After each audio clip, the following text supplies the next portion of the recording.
Banks और institution कभी भी अपना ऑर्डर एक ही बारी में एग्जीक्यूट नहीं करते। वो छोटी छोटी क्वांटिटी में अपने ऑर्डर को डिवाइड करके, तोड़कर उसको एग्जीक्यूट करते हैं। वो जहाँ से अपने क्वांटिटी को एग्जीक्यूट करते हैं वहाँ पर एक जोन छोड़ देते हैं। वो वापस से मार्केट ऊपर जाते हैं उसको फिल करने, और वहाँ पे हम और आप जैसे रिटेल ट्रेडर्स एंट्री करते हैं। उसी टॉपिक को आज समझने वाले हैं, जिसका नाम है सप्लाई और डिमांड। सपोज़ करो आपको नए कपड़े चाहिए और आपने अपने पापा से डिमांड करी कि पापा मुझे नए कपड़े चाहिए। पापा ने कहा ठीक है ले लियो। नहीं पापा मुझे अभी चाहिए।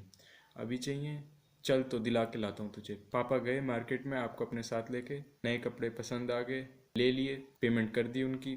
उसके बाद आप घर आ गए उन कपड़ों को लेकर। आपने करी डिमांड क्रिएट, मतलब आपको चाहिए थे कपड़े। आप दुकान पर गए, दुकान वाला था सप्लायर। तो सप्लाई कहाँ से हुई? आपके कपड़ों की दुकान वाले से हुई। डिमांड और सप्लाई, मतलब आपको कपड़े चाहिए थे, वो कपड़े किसके पास थे? वो दुकान वाले के पास थे। डिमांड दुकान वाले को चाहिए थी कि उसके पास उसके कपड़े कोई बिके, कोई लेके जाए उससे कपड़े। आपको क्या चाहिए था? आपको चाहिए था कि आपको कपड़े मिल जाएं। ये दोनों एक दूसरे के बिना अधूरे हैं। इसी को ही कहते हैं डिमांड एंड सप्लाई। ज़्यादातर ट्रेडर्स मार्केट में इसलिए लूज़ करते हैं क्योंकि उनको एक्चुअली पता ही नहीं होता है कि मार्केट मूव कैसे करती है। आज मैं आपको बताऊंगा उन जोन्स के बारे में जो मार्केट को इंस्टीट्यूशंस, बैंक्स यूज़ करते हैं मूव कराने के लिए। मैंने आपको बताया बैंक्स और इंस्टीट्यूशंस, नाम से ही पता लग रहा है कि इनके पास कितना अच्छा फंड होगा मार्केट को मूव करने के लिए। तो मार्केट में जब भी बैंक्स, इंस्टीट्यूशंस या मतलब बड़े खिलाड़ी, ठीक है, बड़े खिलाड़ी जब भी बाय करेंगे तो वहाँ पर डेवलप होगा डिमांड जोन। ठीक है, जब भी बड़े खिलाड़ी सेल करेंगे तो वहाँ पर डेवलप होगा सप्लाई जोन। अब मैं आपको काम की चीज़ बताता हूँ, ये भी काम का ही था खैर। अब ये तो हो गई जनरल नॉलेज वाली सप्लाई और डिमांड। अब देखते हैं चार्ट पे कैसे दिखती है ये सप्लाई और डिमांड। हमें सबसे पहले चाहिए होगी एक स्ट्रॉन्ग मूव वाली कैंडल। स्ट्रॉन्ग मूव वाली कैंडल कैसे? देखो, ये वाली कैंडल जो है बाकी कैंडल के कंपैरिजन सबसे बड़ी है। बाकी कैंडल के कंपैरिजन में इसका मोमेंटम ज़्यादा है। तो हमें मार्क क्या करना है, मैं आपको ये बताता हूँ।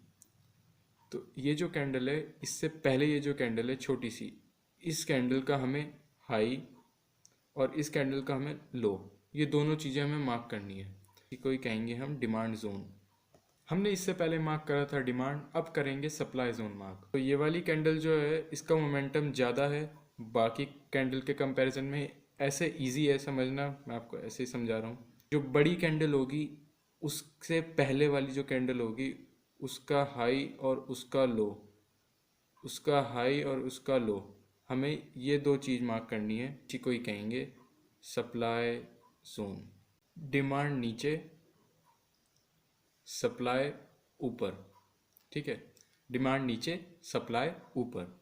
ये जनरली वर्क कैसे करते हैं इसको समझो ध्यान से। बाकी कैंडल के कंपैरिजन में इसका मोमेंटम कितना ज़्यादा है, हाई मोमेंटम वाली कैंडल बनी है ये। तो इस कैंडल का हम, जो पीछे वाली कैंडल है, इस कैंडल से जो पीछे वाली कैंडल है, हम उसका हाई और लो मार्क करेंगे। ठीक है, तो जोन बनाने के बाद हम प्राइस का वेट करेंगे कि प्राइस इस जोन में वापस आए। जैसे कि ये देखो, सपोज करो ऐसे वो आया। ठीक है, उसके बाद वापस से यहाँ से, इधर स्पेस नहीं है ज़्यादा मेरे पास, तो यहाँ से वापस से ऊपर जाएगा। ठीक है, यहाँ से वापस से अप डायरेक्शन में जाएगा। ठीक है, ये तो था हमारा क्या है, डिमांड जोन। ये तो हो गया हमारा डिमांड का। ठीक है, अब देखते हैं सप्लाई। इसके बराबर में ही सप्लाई का है। ये बड़ी सी कैंडल है, इससे पहले वाली जो कैंडल है इसका हाई और लो मार्क करना है। ठीक है, उसके बाद प्राइस का वेट करना है कि अगर प्राइस वहाँ आता है, इसके अंदर कैंडल बनाए या विक बनाए। ठीक है, उसके बाद इस, मतलब मेनली हमारा फोकस जो रहेगा इस जोन को फिल होना रहेगा। ठीक है, इसको टच करने के बाद मार्केट वापस से डाउन साइड में आ जाएगा। अब मैं आपको कुछ इसके एग्जांपल्स दिखाता हूँ। ये देख सकते हो लार्ज कैंडल, और इससे पहले वाली हमने कैंडल को मार्क करा और प्राइस का वेट करा, प्राइस कब वापस उसमें जोन में एंटर होगा, उसके बाद हम ट्रेड को लेंगे। यहाँ पर हमने एंट्री, एसएल, और हम टारगेट इसका यहाँ रखेंगे। ठीक है, ज़रूरी नहीं है आप अपने टारगेट को यहीं रखो, आप अपनी एनालिसिस के अकॉर्डिंग इसको बढ़ा भी सकते हो। जितनी कैपेसिटी आप उस हिसाब से अपने टारगेट को रख सकते हो। ज़रूरी नहीं है आप यहीं रखो, यहाँ रख लो। पर वो आप एनालिसिस करके करना, तुक्के में मत करना वरना नुकसान हो जाएगा। नेक्स्ट ट्रेड देखते हैं। इसमें ये देख सकते हो प्राइस ने यहाँ पर कितना अच्छा मोमेंटम दिखाया है। मोमेंटम से पहले वाली जो कैंडल है, छोटी वाली कैंडल, हम इसको मार्क कर लेंगे। ठीक है, इसके हाई और लो को हमने मार्क कर लिया। उसके बाद प्राइस का वेट करेंगे, जब प्राइस वहाँ पर टैप इन करेगा उसके बाद हम एंट्री लेंगे। स्टॉप लॉस हम सिंपल रखेंगे जोन के नीचे, बिल्कुल नीचे भी नहीं, थोड़ा सा नीचे। और अपना टारगेट मैंने जनरल टारगेट रखा है यहाँ पर। हम अगर आप जनरल ट्रेड लेते हो तो आप यहाँ भी रख सकते हो। जैसे मैंने पहले भी कहा, आप इसको अपने टारगेट को बढ़ा भी सकते हो अपने एनालिसिस के अकॉर्डिंग। ये देखो स्ट्रॉन्ग मोमेंटम, इससे पहले वाली कैंडल का हमने हाई और लो मार्क करा, प्राइस का वेट करा, वापस जब टैप इन हुआ उसके बाद हमने एंट्री ली। सिंपल यहाँ पर एंट्री ली, स्टॉप लॉस थोड़ा सा नीचे और टारगेट हमने लास्ट यहाँ तक रखा। फिर एक बार स्ट्रॉन्ग मोमेंटम वाली कैंडल, उससे पहले वाली कैंडल का हमने हाई और लो मार्क करा। ठीक है, मार्केट का वेट करा, मार्केट जब आएगा उस प्राइस पे, उस जोन को टैप इन करेगा, हम उसके बाद अपनी एंट्री लेंगे। अपनी एंट्री है ना, स्टॉप लॉस जोन से थोड़ा सा ऊपर, और ये हम अपना टारगेट रख सकते हैं। मेनली तो हम यहाँ रखेंगे।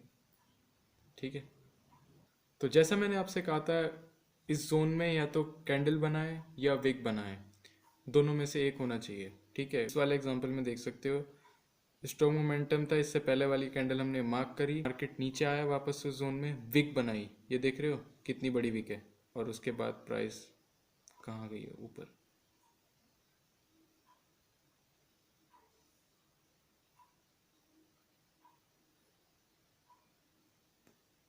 ये देख सकते हो स्ट्रॉन्ग मोमेंटम वाली कैंडल है, इसका हमने हाई और लो मार्क करा, उसके बाद मार्केट का वेट करा, मार्केट जब आया उसके बाद हमने यहाँ पर अपनी एंट्री ली। ये देख सकते हो कहाँ तक गया। तो अब तक तो तुम्हें याद हो गया होगा। तो हमें ढूंढना क्या होता है, सबसे पहला स्ट्रॉन्ग मूव वाली कैंडल ढूंढनी होती है, और उससे पहले वाली जो कैंडल है हमें उसको, उसके हाई और लो को मार्क करना होता है, और वापस हमें प्राइस का वेट करना होता है कि प्राइस वापस जब आए तो हम एंट्री लेंगे। तो जैसे कि मैंने आपको ये जोन्स बताए थे, ज़रूरी नहीं है कि ये हर बार ही मार्केट इसे फिल करने आएगा। कई बार मार्केट सीधा ऊपर ही चला जाएगा, मार्केट इन्हें फिल भी नहीं करने आएगा। आप कहोगे कि मैं कैसे पता करूं कि ये फिल करेगा नहीं करेगा। हम जो है बस इसको मार्क करके रखते हैं। अगर मार्केट वहाँ से नीचे आया तो हम इस जोन को मार्क करके रखेंगे कि मार्केट अगर यहाँ से नीचे आया तो यहाँ पर रिएक्शन देखने को मिल सकता है। उसके बाद हम हायर टाइम फ्रेम और लोअर टाइम फ्रेम में उसके एंट्री को देख सकते हैं। मार्केट में ये स्ट्रॉन्ग मोमेंटम वाली कैंडल बनी, तो इससे पहले वाली ये जो छोटी कैंडल है हम इसको मार्क कर लेंगे पहले ही। अब चाहे मार्केट आए या ना आए हम मार्क करके रखेंगे। उसके बाद जब मार्केट वापस से नीचे आएगी तो हमें याद रहेगा कि हाँ यहाँ पर एक जोन है, इसको मार्केट शायद से फिल करने आएगा। अगर फिल करा तो ठीक है, नहीं करा तो उसके बाद इसका मतलब मार्केट नीचे जा रहा है, या तो अपना ट्रेंड चेंज कर रहा है, या नीचे वाला दूसरा जो डिमांड जोन है उसको देखने जा रहा है। तो इसलिए ध्यान रखना इन चीज़ों का। तो प्रैक्टिस करते रहो, चीज़ें प्रैक्टिस से ही आएंगी, थोड़ा प्रैक्टिस करते रहो, लगे रहो। तो आज की इस वीडियो को रखते हैं यहीं तक। तो कमेंट में ज़रूर बताना वीडियो कैसी लगी। तो लाइक कर देना, शेयर कर देना, और चैनल को सब्सक्राइब कर देना दोस्तों। मिलते हैं नेक्स्ट वीडियो में, तब तक के लिए बाय।